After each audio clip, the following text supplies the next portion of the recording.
الرحمن علم القرآن خلق الإنسان علمه البيان الشمس والقمر بحسبان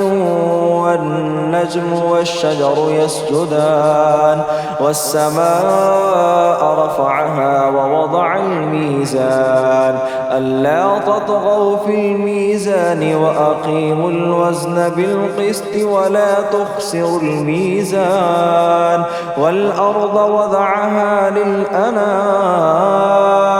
فيها فاكهة والنخل ذات الأكمام والحب ذو العصف والريحان فبأي آلاء ربكما تكذبان خلق الإنسان من صلصال كالفخار وخلق الجان من مارج من نار فبأي آلاء ربكما تكذبان رب المشرقين ورب المغربين فبأي آلاء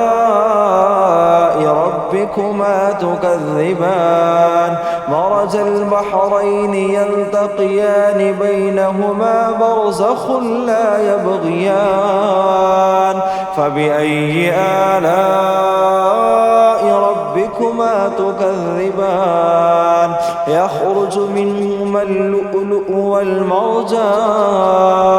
فبأي آلاء ربكما تكذبان وله الجوار المنشآت في البحر كالأعلام فبأي آلاء ربكما تكذبان كل من عليها فان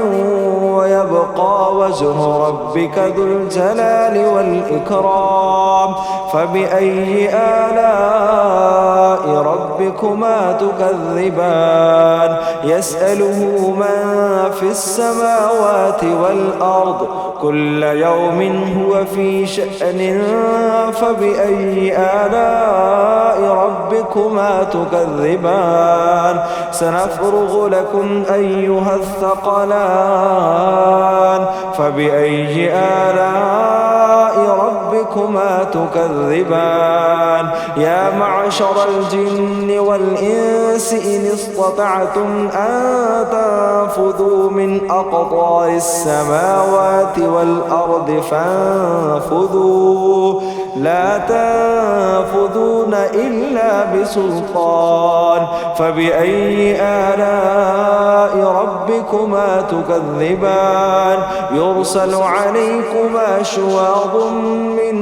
نار ونحاس فلا تنتصران فبأي آلاء ربكما تكذبان فإذا انشقت السماء فكانت وردة كالدهان فبأي آلاء ربكما تكذبان فيومئذ لا يسأل عن ذنبه إنس ولا جان